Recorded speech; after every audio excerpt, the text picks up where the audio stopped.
तो दोस्तों Q&A की एक नई वीडियो में आप सबका स्वागत है। जिन साथियों ने हैशटैग बोलो राजगुरु जी के साथ मुझसे सवाल पूछे हैं, उन्हीं सवालों के जवाब इस वीडियो में देने वाला हूं। नमस्कार साथियों, मैं हूं आपका अपना साथी राजगुरु जी। दोस्तों, आपके सवालों के जवाब देने से पहले एक बात आपके साथ जरूर शेयर करना चाहूंगा। देखिएगा, ये जो आज मैंने स्वेटर पहन रखी है, आपको कैसी वो लग रही है आपको मैं बताना चाहूंगा। देखिए, इस स्वेटर को मैं दूसरी बार यहाँ पे पहन रहा हूँ और पिछली बार जब सर्दी पड़ी थी ना, तब एक बार इसे पहना था और आज दूसरी बार पहन रहा हूं। कारण ये है कि देखिएगा भैया, ये जो स्वेटर है मुझे मेरी बहन ने पिछले साल वो गिफ्ट की थी और देखिए इन दिनों में है हमारे यहाँ झुंझुनू के अंदर थोड़ी सी ठंड है, वो ज्यादा ही बढ़ गई। और जब आज मैंने इसको पहना, क्योंकि बार बार घर वाले टोक रहे थे, ये स्वेटर पड़ी या स्वेटर पड़ी या क्यों पहने, तो आज मैं पहन ली और भैया पहनते ही ना नो पूरा शरीर गर्म गर्म हो रखा है ना। आप बताना कैसी ये लग रही है। ठीक है, चलिए आपके सवालों का सिलसिला शुरू कर लेते हैं और देखते हैं कि आज किसके साथी ने मुझसे क्या क्या पूछा। और आज के हमारे यहाँ पे पहले साथी हैं जिनका नाम है मनीष सिंह चौहान और इनका सवाल ये है, प्री क्लास के बच्चे का आरटी में फर्स्ट क्लास में एडमिशन हो गया है सेम स्कूल में, अब उसकी यूडाइस पर एंट्री कैसे करें। प्रोग्रेशन के दौरान प्री क्लास में ही टीसी इश्यू दिखाया दिया और उसके आधार भी लिंक हो रखे हैं। तो देखिए मनीष जी, मैं आपको बताना चाहूंगा, डायरेक्ट आप इसकी क्लास है वो चेंज नहीं कर सकते। ये जो क्लास यदि आपको चेंज करवाना है तो अपने ब्लॉक लेवल या फिर डिस्ट्रिक्ट लेवल का जो यूडाइस का प्रभारी है, उनको आपको एक फॉर्म फिलअप करके वो देना पड़ेगा। जो फॉर्म है S03, जो कि हमारी साइट पे आपको मिल जाएगा और उनको उचित कारण बताते हुए आप अपनी क्लास है वो चेंज करवा सकते हो। चलिए अगले साथी का सवाल लेते हैं और पूछने वाले हैं भोम सिंह और इनका सवाल ये है, डीबीटी वाउचर योजना में फॉर्म भरना चाहता हूं। मैंने खुद की तहसील ओसिया से एमए फर्स्ट ईयर का स्टूडेंट है, पात्र हूं या नहीं। तो देखिए आपके एरिया के अंदर है वो, आपके नगर पालिका में आपकी तहसील के अंदर है, वो नहीं होना चाहिए, है ना। अगर आपसे 30-40 किलोमीटर दूर है तो आप इसके लिए आवेदन है वो कर सकते हो, लेकिन डेट को आप ध्यान रखना। ठीक है, चलिए इसके बाद अगले साथी का नाम है मी केडी और इनका सवाल है, सर पीएसपी पोर्टल पर स्कूल प्रोफाइल में सोसाइटी की सूचना सेव करने का विकल्प नहीं है, कृपया बताएं कि सोसाइटी की सूचना को अपडेट कहां से किया जाता है। तो केडी साहब देखिए, मैं आपको यहां पे वो बताना चाहूंगा, मैं कई बार ये बात वो बता चुका हूं, कई बार साथियों ने पूछा है Q&A वीडियो में भी मैंने ये जानकारी आपको दी। आप रेगुलर वीडियो नहीं देखते हो, हमारी अदर वीडियो पे अच्छे खासे व्यूज आते हैं, Q&A वीडियो कोई देखता ही नहीं है कि भाई हमने तो कोई सवाल नहीं पूछा। सवाल आप पूछो या मत पूछो, लेकिन इन सवालों के माध्यम से आपको भी जानकारी मिलती है। ठीक है, तो यहां पे बताना चाहूंगा, डायरेक्ट कोई ऐसा ऑप्शन नहीं है। अगर आपको इसको चेंज करवाना है तो डीओ कार्यालय में आपको जाना पड़ेगा और डीओ भी नहीं कर सकता, ये डायरेक्ट निदेशालय से होगा। तो एक एप्लीकेशन दीजिएगा उनको और पोर्टल है अपना जो एकीकृत मान्यता पोर्टल है, उस पोर्टल पे चेंज होगा। वहां पे चेंज होने के बाद पीएसपी पोर्टल पे ऑटोमेटिक वो चेंज हो जाएगा। चलिए अगले साथी का सवाल लेते हैं। पूछने वाले हैं संदीप मांडी है, क्या है संदीप मांडली और इनका सवाल यह है, उत्तर मैट्रिक छात्रवृत्ति फॉर्म भरते समय बायोमेट्रिक कैप्चर नहीं हो रही है, जिसके कारण फॉर्म भर नहीं पा रहे हैं, इसका कोई सॉल्यूशन बताएगा। तो देखिएगा, हो सकता है कि कई बार टेक्निकल इशू या फिर ऐसा भी हो सकता है कि आपके जो फिंगर वो सही तरीके से वेरीफाई नहीं हो रहे। अगर ना कोई साइट प्रॉब्लम है, अन्य स्टूडेंट के बायोमेट्रिक वेरिफिकेशन यहाँ पे हो रखा है, तो इसका मतलब है कि आपको अपने आधार कार्ड को अपडेट कराना चाहिए और उसमें यहाँ पे आपकी जो अपनी बायोमेट्रिक है वो अपडेट करवाएगा। मेरे ख्याल से उसके बाद आपके सामने वो समस्या नहीं आएगी।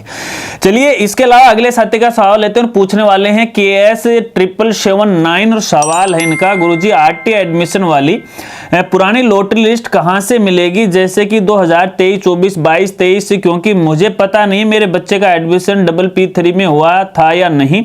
स्कूल वाले तो लिस्ट नहीं देंगे, मुझे पता है, मुझे मेरे बच्चे का 26-27 आरटी में फॉर्म फर्स्ट क्लास का भी भरना है। तो भैया देखिए, मैं आपको बताना चाहूंगा, वैसे कोई इनकी लिस्ट है ना तो डिपार्टमेंट जारी करता है ना स्कूल वाला जारी करता है। जब आप फॉर्म भरते हो तो जब फाइनल एडमिशन हो जाता है तो फॉर्म के अंदर ही आप स्टेटस देख सकते हो उसके अंदर कि आपके बच्चे का एडमिशन है वो कौन सी स्कूल में हुआ है, उसका नाम वगैरह वगैरह सब कुछ आ जाता है। मैंने कई बार इसके बारे में वीडियो के माध्यम से बताया। तो आप पे अगर स्कूल वाले नहीं बता रहे हैं तो इस बार जैसे ये फॉर्म भरना शुरू होंगे तो जब आप अपने डिटेल डालोगे, आधार नंबर वगैरह वगैरह, अगर वो पहले से ही एडमिटेड दिखा रहा है तो इसका मतलब वो किसी न किसी स्कूल के पोर्टल पे ऐड, आप दोबारा फॉर्म फिलअप नहीं कर पाओगे। अगर उसका एडमिशन ही नहीं हुआ आरटी के तहत तो आप दोबारा फॉर्म भर सकते हो, बशर्ते यहाँ पे बच्चे की जो एज है वो क्राइटेरिया के अनुसार हो। चलिए अगले साथी का सवाल लेते हैं और पूछने वाले हैं कॉमेडी विद केबीआर सर, और इनका सवाल ये है, गुरुजी मेरा सवाल कुछ अलग है। हाँ यार अलग बताइएगा, क्योंकि अलग ही मुझे देखना है, तब मजा थोड़ा अलग प्रकार का आता है। सर बैंक में सिंगल नेम वाला आदमी जब अकाउंट खुलवाता है तो उसका अकाउंट में नाम या तो 2 बार शो होता है, डॉट लगा हुआ है शो होता है, जैसे यस का नाम या तो यस लिखा जाएगा या यस लिखा जाएगा, first name middle name last name के चक्कर में आधार से बैंक अकाउंट लिंक नहीं होता है, इसके लिए क्या करना चाहिए? तो भैया कॉमेडी मैन मैं आपको बताना चाहूंगा, वैसे अगर देखा जाए तो कोई अलग प्रकार का तो नहीं आपका सवाल है, क्योंकि यहां पे देखिए जिनका सिंगल नाम है मेरे ख्याल से है उन कैंडिडेट के भी बैंक में अकाउंट है वो खुले।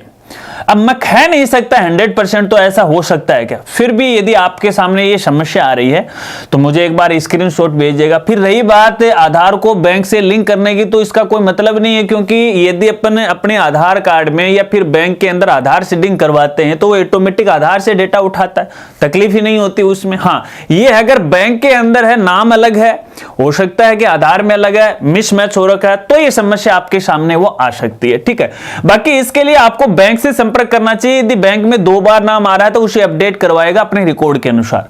चलिए अगले साथी का सवाल लेते हैं, पूछने वाले हरीश कुमार, और इनका सवाल यह है, सर राम राम जी, राम राम, बच्चे का बर्थ सर्टिफिकेट बिना नाम के बना हुआ है, नाम कैसे ऐड करें, एज 6 ईयर हो गई है। तो भैया देखिए मैं आपको बताना चाहूंगा, आपको है नगर पालिका से नए अपने जन्म प्रमाण पत्र के लिए आवेदन है वो करना चाहिए।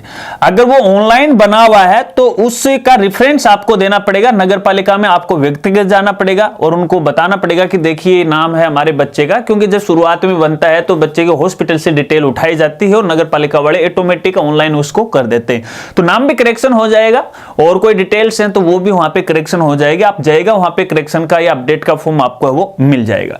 चलिए अगले साथी का सवाल लेते हैं और पूछने वाले हैं हितेंद्र, और इनका सवाल यह है, एज ए स्कॉलरशिप के बारे में बताइए, प्रोफाइल ही क्रिएट नहीं हो रही है। हाँ ये शायद एक तकलीफ आ रखी है, अभी शायद आप उत्तर मैट्रिक स्कॉलरशिप के लिए बात कर रहे होंगे, हालांकि शुरुआत के अंदर है, मैंने इसको देखा तब ये प्रॉब्लम थी, मैंने भी सोचा कि शायद नया नया है, अभी डेट जारी की है तो पोर्टल अपडेट हो जाएगा, और उसके बाद मैंने चेक नहीं किया और मैंने भी वीडियो नहीं बनाया। आपने मुझे ध्यान दिलाया, इसके लिए आपको धन्यवाद। चेक करेंगे कि मामला क्या है, कोई दूसरी एप्लीकेशन तो नहीं क्रिएट कर दी इन्होंने। अगले साथी का सवाल लेते हैं और पूछने वाले नवीन पब्लिक स्कूल, और इनका सवाल यह है, डेटा सर्टिफाइड होने के बाद यूडाइस पर एरर आ रहा है, एडिशनल डिटेल्स नोट अपडेटेड, और यह विद्यालय स्तर पर संशोधन नहीं हो रहा है।